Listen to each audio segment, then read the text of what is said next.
Coach, hey, thanks for joining me today on this SimpleCoach interview. Really looking forward to talking about your 2022 season before we get into the 2023 season. It's right on us.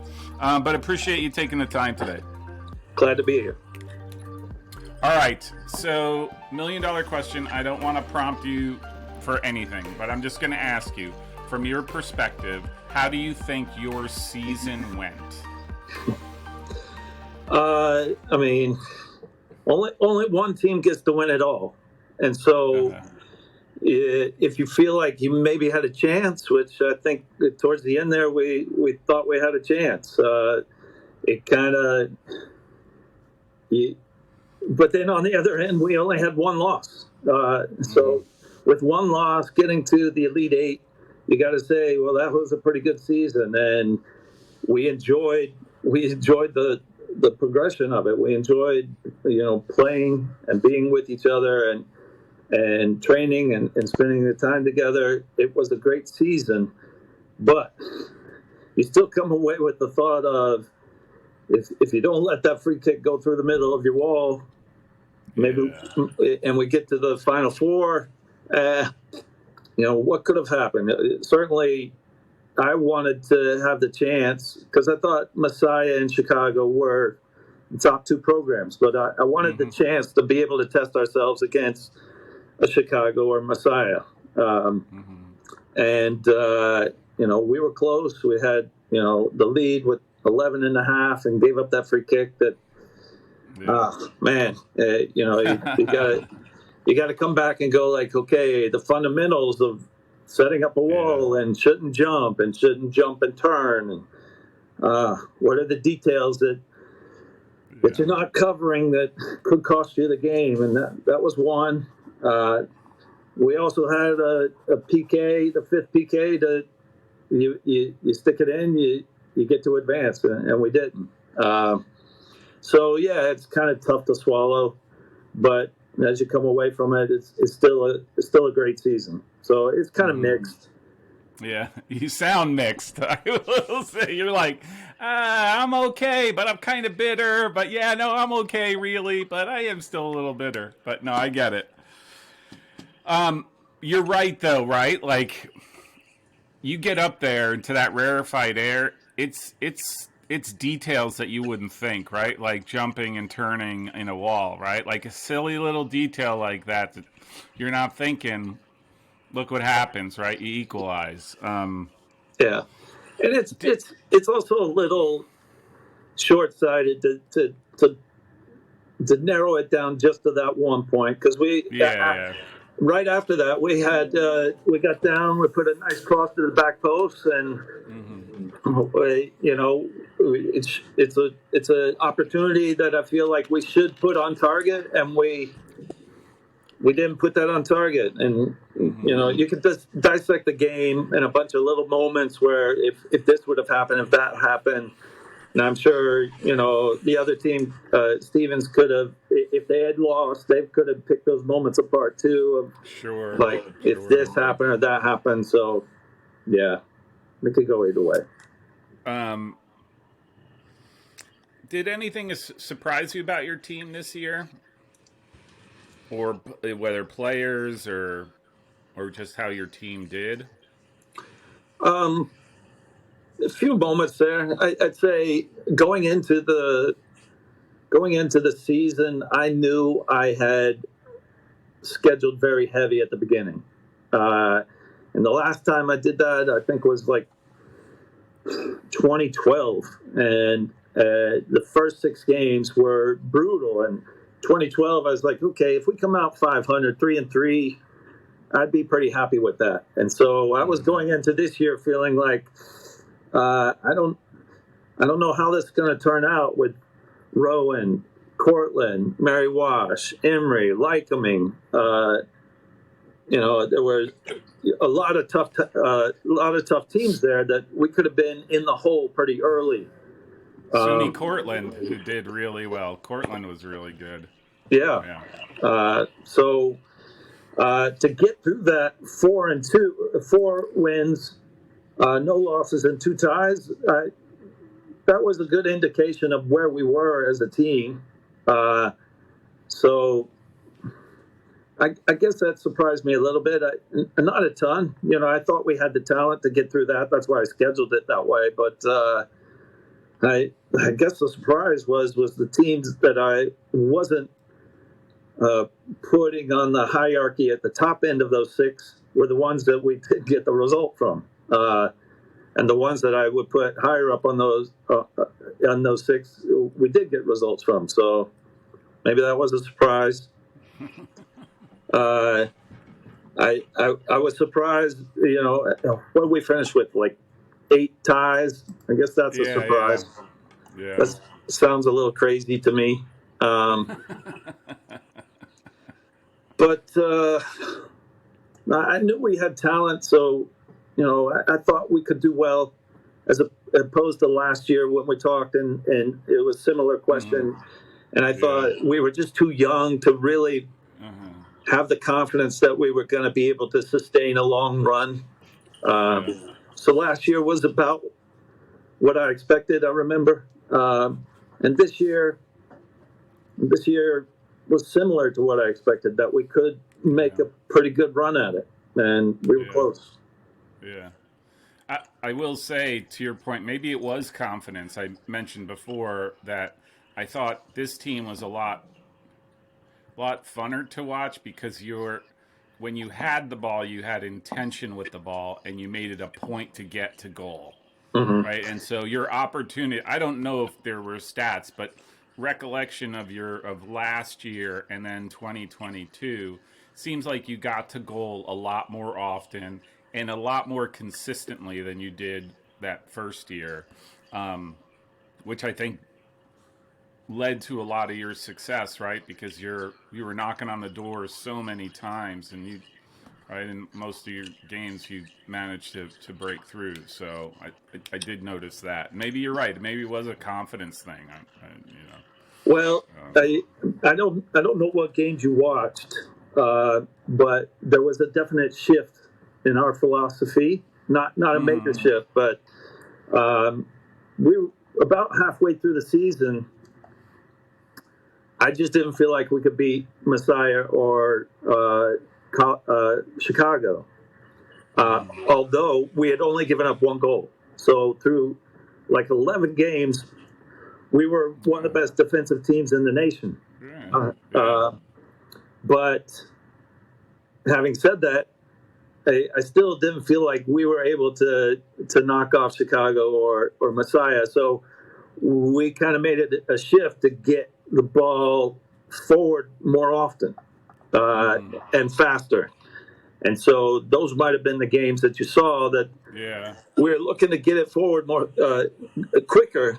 Now, the caveat to that is that we did sacrifice. We went from being like possibly the best defensive team in the nation to now we were also giving up a whole lot more goals.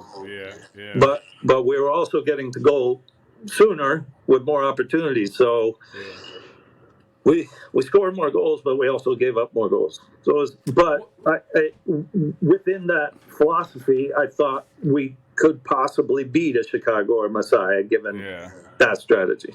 So what game was that? What at what point in the season? You said about midway. Was it after a particular game? Like I'm looking at Gettysburg. It was Washington. It was Washington. Okay. Yeah. So at that point, that was you only let in 1 goal. You tied Lycoming 1-1. That was it. So what happened? This was a big back and forth. In that game, we gave up a goal. We were winning 1-0. We pretty much had the game. Second half, they started putting more pressure, and I think we were relaxing a little bit too much.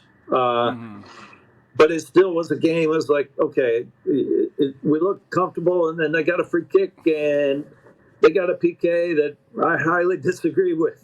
And that PK came with 1.5 minutes left. So, I kind of got into our team a little bit because we shouldn't have been in that situation. Yeah.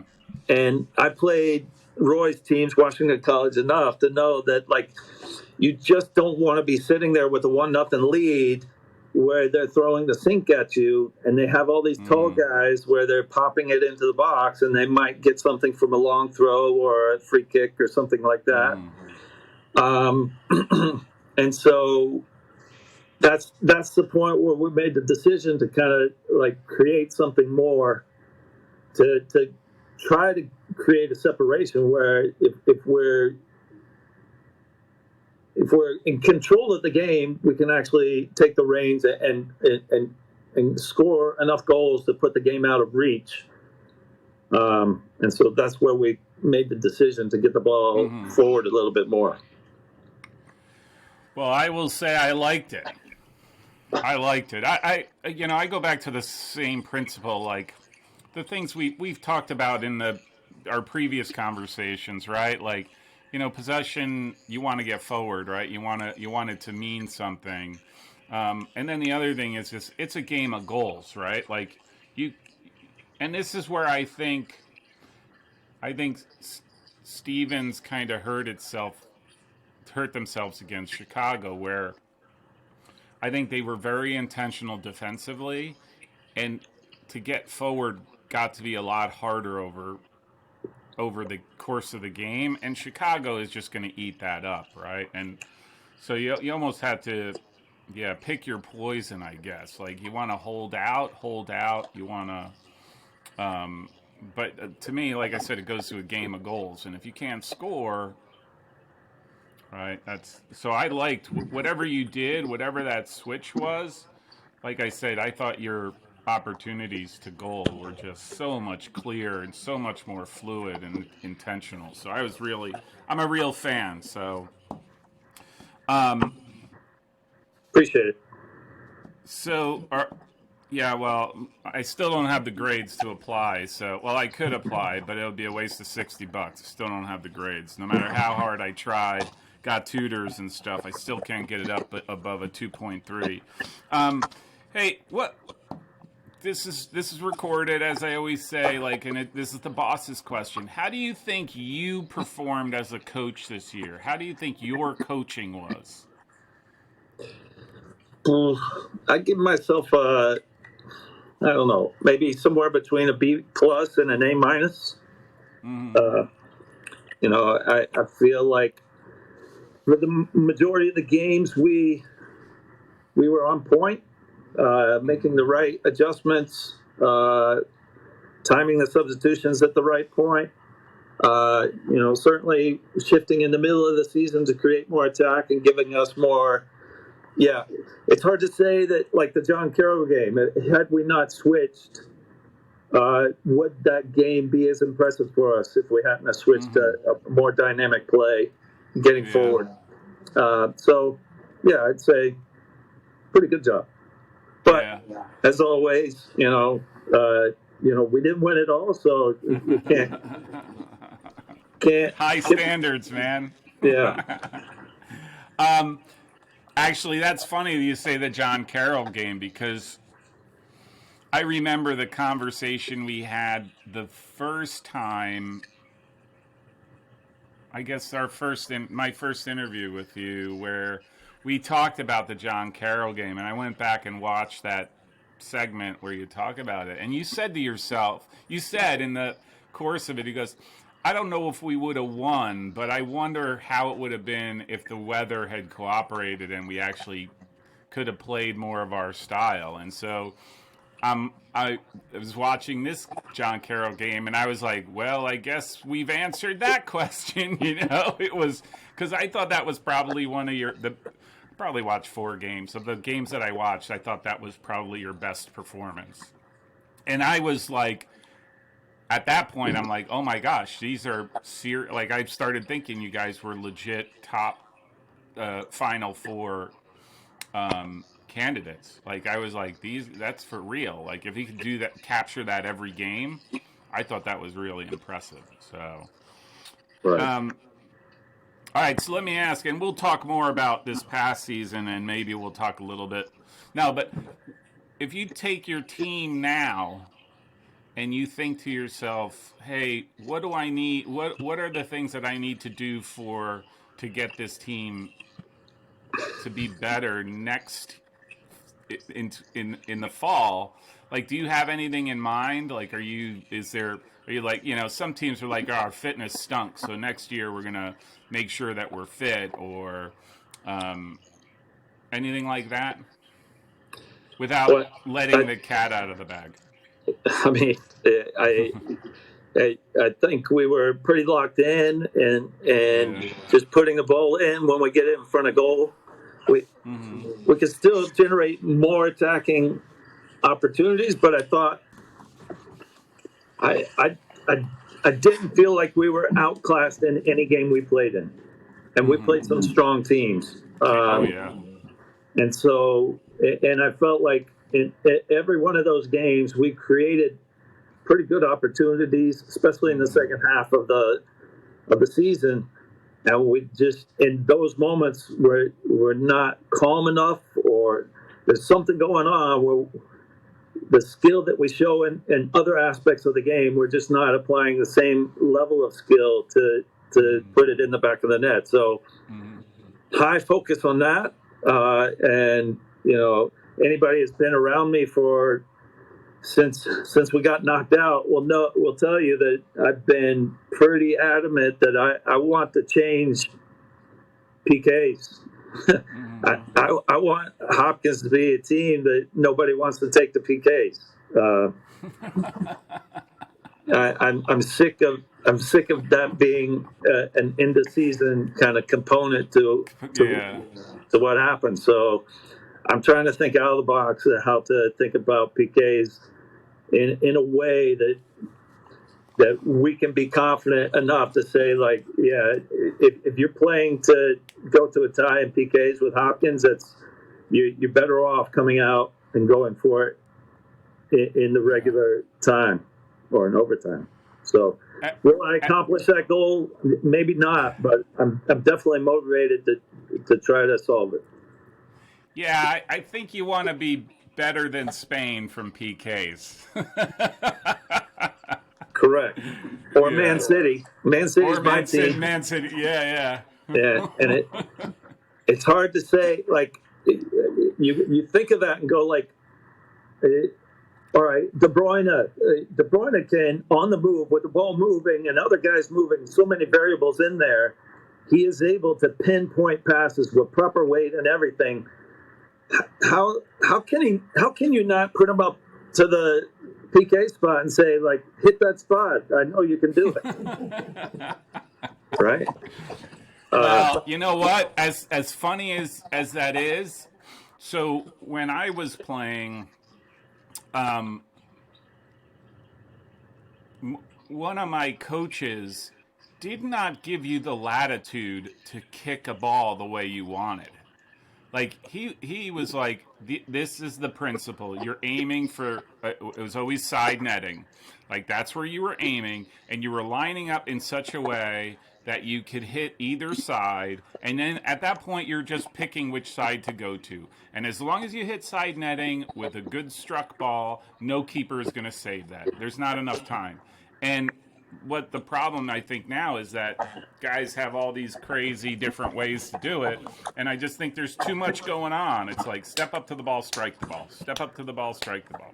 That's my soapbox. Well, I mean, what you're outlining. So in 2017, we got eliminated by Tufts in PKs. We're also eliminated by I think F&M, no, Dickinson in PKs in our conference tournament. And at that point, I came away from this, like, I'm tired of losing a PK. So I went and researched, asked a lot of coaches things, and came up that Stanford definitely has a way to take PKs. Jeremy Gunn, like, Mm-hmm. studies it relentlessly. He's very meticulous as a coach about, like, how he wants things done, and PKs is one of them. Mm-hmm. And but when you mention the side netting piece, if you go see, like, they got into PKs against UNC Greensboro this year and lost. Mm-hmm. And Yeah. their PKs were side netting PKs, and that keeper was fantastic. So Right. Yeah. I don't know if Oh side no. netting still applies. Right, but I think the idea is that you stand a better chance if you strike the ball well and you've minimized and just focus in on stepping yourself back, making sure you got the right angle, and then you're able to strike the ball. You're basically, your chances jump. I'm not saying that they can't make the save, especially now because of the way goalies are allowed to move and different things. Right. But it improves your chances dramatically than if hey, this time I'm going to try to go down the center, and then I'm going to try all this funky stuff, and then guys launch it over the. So anyhow, right, yeah, that's my thinking. That applies also to various things. Like when we practice PK, some guys try to show, "Hey, look at me, I can do this." Look at me, yeah. And they never master one PK, and so they're just got average. Too much. Yeah, they're exactly, and I think it is because I think in a lot of respects, and I think it's because goalkeepers have gotten better, that we've overcomplicated the penalty kick, and I'm not speaking at the professional level, right? Because those guys, they have, they know who's hitting and where their tendencies are and that sort of stuff. But for college and here, what we do, I think we've complicated that process of how do you step up to a ball, how do you place the ball down, how do you back up, how do you step up to the ball and hit it, right? And I think a lot of guys, they go straight to the ball, then they they shuffle over, and then they go to the ball. Like, that to me is just one other variable that can distort your approach to the ball, and you not even realize it. And so you're not going to get as good of a strike. So anyhow, Right. I used to be obsessive about penalty kicks because I was a goalkeeper, and so all right. So I'm going to ask you a question because, you mentioned you had 5 regular season ties and then 3 in tournament play that all went to PKs, and then obviously the one you ended up losing at the end, right? So I'm going to ask you: do you have any thoughts on the overtime rule during the regular season? Did you like the fact that you weren't going to play the games through? Or would you have preferred to have full overtimes to resolve the games? I would definitely want full overtimes. Yeah. Mm-hmm. I felt like, again, I didn't feel like we were outmatched in any game. So, more time to get the goal during, and get the win. I'm for, but I had a conversation in recruiting with a Division I coach on this aspect, and he went back and forth. He said, "Yeah, in 2 of the games, we wanted more time because we were playing teams that we thought we could get a result, but then, when we played UVA." If we went overtime, they probably would have destroyed us. We were gutted at that point, running on fumes. So that probably helped us in that win. So, from my perspective, with having just lost 1 game and picked up 8 ties, I wanted to go to OT in that situation. And I have a conversation with somebody who's within the voting component of these rule changes, and asked them why, what happened, because I didn't recall. I recalled a survey that came out in the spring asking about substitution rules and stuff like that, and I didn't recall that the overtime was the question, that it was a possibility it would get eliminated. So when the rule came out, it kind of surprised me. I can't speak for everybody else, but it surprised me as a rule change that went through. And so, and information that was relayed to me was that they did a survey after this fall season, and it was 70% that people were still in favor of no overtime. Mm-hmm. Now, that's shocking to me, because I bet you could go back in these interviews that you've had, and you won't get 70% of the coaches saying, "Yeah, I'm good with no overtime." So, Go ahead. yeah, so it's surprising to me that a survey would come out with 70% saying that they were in favor of no overtime, Yeah. which is, polling these days doesn't seem to be that accurate. So, Yeah. I will say I have a source. Once you sort of hit my stratospheric level of popularity, people give you information. And as SimpleCoach, I have one source. The Division III men, when they did the survey of the elimination of the regular season, 62% were positive, 35% negative. And on the women's side, 67% were positive, 30% were negative. So yeah, so it's a hot. It's not quite seven. Well, it's 70% of all coaches, all divisions. It's 67% to 29%. So yeah, there's a lot more. I was surprised at the number of coaches that I talked to after the fact who were like, I'd go back. Like, or we did it, I'd go back just because of the competitive nature. And I well, thought that was really interesting. well, that's what I'm trying to say, is that of all the Yeah. coaches you've talked to, is Yeah. it because the source, and I think it's maybe the same source, Yeah. is saying that the survey he received after the season was Yeah. that it was the same percentage. Yeah. So if it's the Oh. same percentage, Yeah. it's like, okay, it's a good rule change. But Yeah. I, based on your interviews, based on the guys I talked to, Yeah. or the people I talked to, I'm not seeing the same percentages. Uh, Yeah. Maybe I'm That's a really. good point. That is, I'm looking at it now. It probably is the same source, which is not cool because I thought I had this unique source.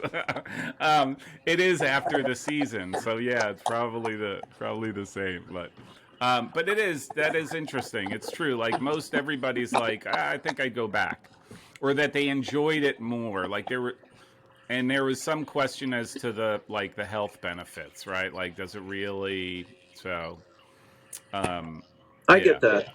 I get yeah. that. I'm not. Again, I think it's a periphery thing, and I'm not saying this isn't to judge the merits of the overtimes or lack of overtimes during the regular season. I think it all contributes, but I think if it's just it's like you know, it, it, it's a small little thing that's easy to do, like, hey, let's get rid of OTs, that'll help, right? Like, I think if there was a real interest in sort of safeguarding players so that they can recover more and whatnot, um, it would be to stretch the season out to one degree or another, right? Give you guys more time so that you can't play more games, you could only play the same number, but it gets stretched out a little bit so that you have more time to rest. That's Yeah. my that's the way I look at it. And you could say, like, this might get there might be more ties given what Williams did. Like, Stefan did an Yeah. excellent job with that team, Yeah. and to have as many ties as he did, and come in with the NCAA tournament. I don't know, what is it, 6 wins or something like that. Yeah. To come in a tournament with 6 wins and all those ties, it gives coaches the data to say, okay, maybe this is a strategy that can work if we feel like Yeah. we can't go toe to toe with the Messiah or Chicago in Well, our. it's clear there's a way to a tie, right?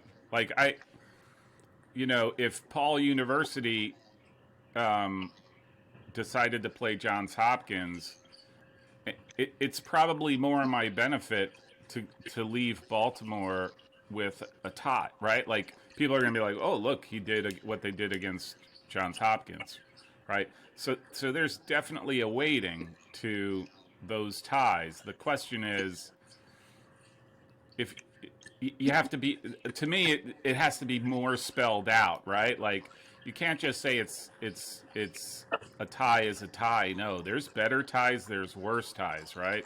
Playing me, you would, a tie would be terrible for you guys, right? So you almost have to codify that. Like, look, if we're going to do this, if a win is a win and a loss is a loss, then a tie has to be measured in some way. So there has to be two types of ties, basically, to make any sense to using it, especially when you have, like Williams, 11 ties, right? That's the way I tend to look at it. So, all right. So we mentioned this already.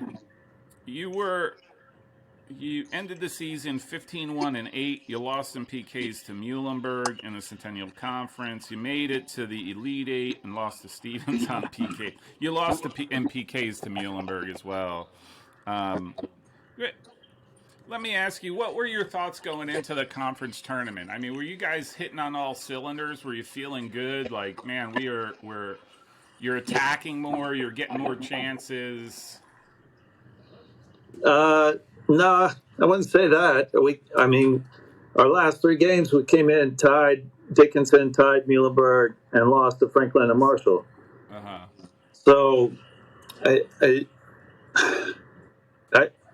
can't say we were coming in feeling like really confident. I don't think we were in a hole, doubting ourselves heavily. It just felt like we were doing well in games and making mistakes, or not finishing off like we should have been.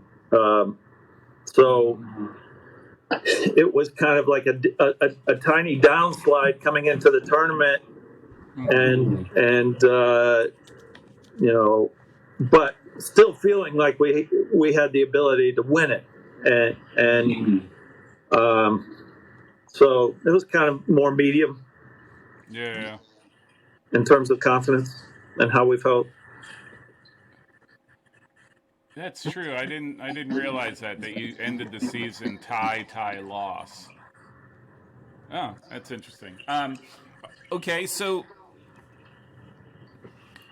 all right, so you lose in the conference tournament, but you get the at-large bid because you were good, right? Like your record shows you have the killer. I mean, your schedule's a killer. Like, I don't know what the ranking was, but I gotta believe you were pretty high up in the rankings for schedules, top 10, maybe somewhere in there.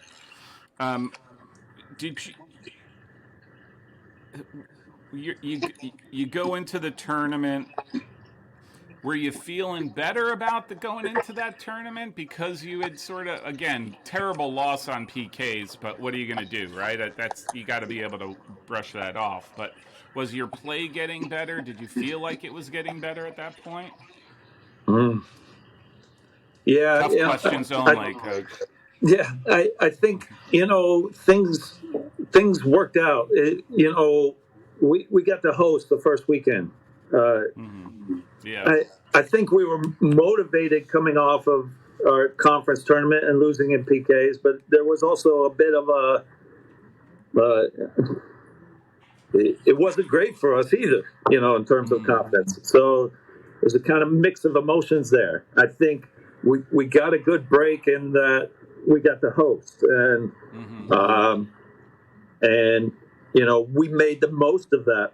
In our Lehman game was, I looked at that Lehman game and I was concerned. They had a lot of athletes on that team, and some attacking players that could, certainly catch us on a counter if we didn't cover ourselves well. We handled the game like we should have. I think we possessed well. We made them run, which I don't think they had a very deep bench. So the game went well to where we could build up confidence.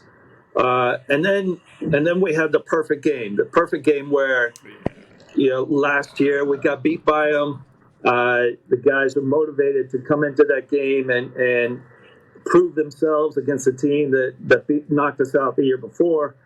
I think we had a very good game plan drawn up, and then we did well in that game. And so that was a catalyst to where, okay, it gave us the confidence that we could progress forward and possibly make it all the way. So things just came together in the right way. But Yeah. certainly it could have turned out differently if we got put in a different pod. When it came out, Yeah. and the pod that we got, we knew quite a few teams that were in that side, and it looked like a pretty good pod for us as well. So I was very happy with where we were placed. So yeah, it was an interesting season. Yeah.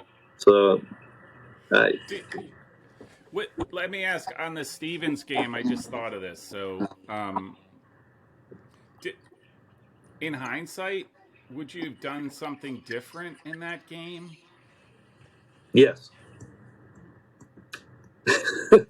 Yes, they played a bit of an out of balanced formation, and I think we took advantage of the hole that they were leaving open, but I didn't emphasize it.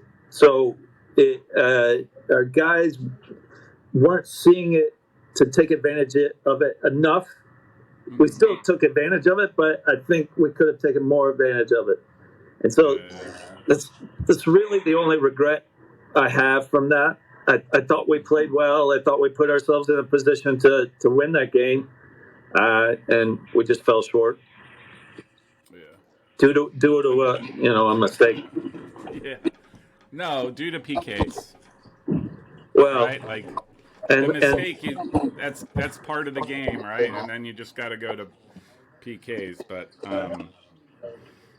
all right, because I know those are probably bitter pills to deal with as we talk about in these games. So let me ask you, what are your plans for the spring? Do I've been, the reason why I ask is because I've been thinking a lot about the importance of spring, and I think the elite teams are really efficient and really focusing on doing good things during the non-traditional season. So I was just curious, is there anything you have sort of in mind that you're going to work on? Well, last year we had our best spring, and one of the things was the guys were super motivated, so they arrived with our great staff and strength and conditioning and performance. They arrived for the spring in the best shape that any team I've been involved with had arrived for the spring. But then we started doing something in the spring where I handed I've tried this before and it turned into chaos because nobody really could sort out the structure of what they wanted to do, and so there were too many cooks in the kitchen. But the way I structured training last spring would be we would do our warm up, which typically involves a pep rondo that gets our decision making and our touch and technical ability up high. Then I'll cover something for the middle third of the training that I want to work on. And then the last third of the training, I turn it over to them. And what we worked on was we were quite frustrated last year in our the F&M game. That was the last game of the season, where you could tell the guys just were a little flustered with what F&M was doing and how to make the right decisions to get through it. And Gettysburg mimicked that in our very next game. And so it started off with setting up from a goal kick and the back half of the team building out against what F&M and Gettysburg set up with, which was a 4-4-2 diamond. But then after we started getting into a groove with that structure, then we talked with the pressing team. It's okay now.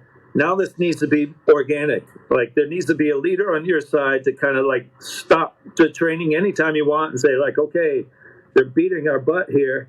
Let's adapt, let's adjust and create a stronger press that won't let them get to the areas they're trying to get to. But then it's like a chess match because the build out team has the same situation. So the build out team's allowed to stop it and huddle up and say, okay, let's try this. Let's try, moving the holder to this position, and then the center back moves to this position, and the keeper moves to this position. So it was a chess match between the two, and Coach Vanzella and I would just kind of be helping out. If we thought like they might be missing an aspect there, we would point it out. But the training was theirs from that point to work with each other, and that was very strong because, like, if we teach something, they can take it and go, okay, that sounds good, but it doesn't hit as home as if their peers are saying, hey, let's do that and that. It's kind of like, you go to a room and, you're introduced to somebody, but you forget their name immediately. But if you go into the room and you see somebody that you want to know who is that, then you know their name, right? The same kind of concept. Interesting. I like that idea, right? That they are able to stop the flow of it. They are able to stop the game and sort out what they have to do. Ultimately, right? Because then they can figure it, like, it gives them that sort of mindset when a game is going on, right? Like it gives, we gotta pause for a second and think about what we need to do, right? That's really interesting. I like that a lot. All right, last question for you. Aside from myself, that you're recruiting heavily, and it's okay, you don't have to keep sending me emails or calling me. It's we have to work with admissions. What does your recruiting class look like for the fall? I think it's solid. We have a couple key positions we needed to fill. I think we filled our center back position. I feel like we've got our number one guy for that position. He's not going to be Tim right off the bat. He shows some similarities to the guys who helped teach Tim, and that maybe not quite as athletic, but a whole lot of technical ability and composure on the ball. We're also returning some players that might fill into that position as well. So we've got pretty strong competition for our center back spots going forward, which gives me a whole lot of relief since, those tend to be our quarterbacks on our team that need that to make the best decisions. We lose Alex. That was, phenomenal for us. Number one in the nation for shutouts. I think he finished fourth in the nation for goals against average. So that's going to be a big hole to fill. We do have Drew returning, who can definitely step into that position and do well for us. We're also looking possible grad transfer or a regular transfer to come in and possibly do something similar that Alex did. And then we've got a freshman coming in as well that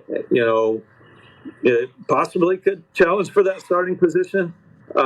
So I think the class is pretty good.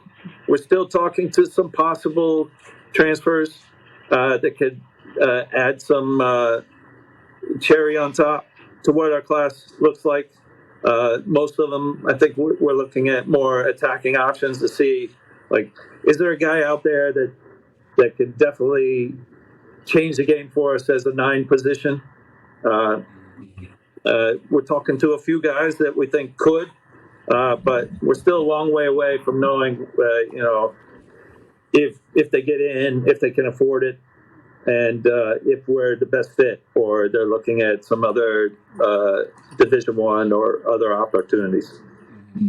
So you are looking at transfers. So are you diving into the portal, or is this just sort of because of who you are, people coming to you, be like, I got this extra year and I want to go to grad school there?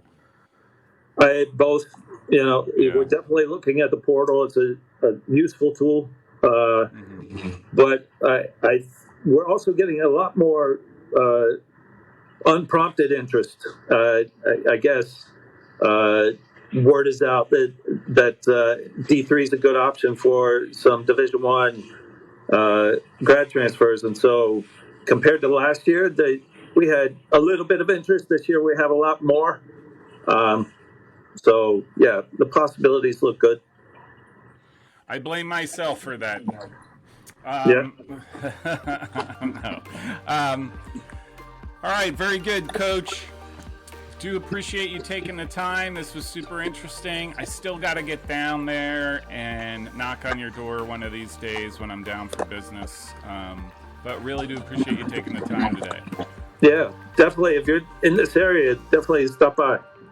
I gotta knock on your door and take that shirt you're wearing and even that hat. I think it would look better than this one. This one's just a generic one, so. Sounds good. If you show up, I'll definitely give you the help. I'll be down there in give me 3 hours. Okay. All right, Coach. Thanks a lot. Thanks. Yeah. If you like this show, make sure you subscribe so you don't miss future episodes. You can also find me on anti-social media on Facebook, Twitter, and Instagram. Thanks. This is a message from my Chief Marketing Officer. I think this keeps him happy.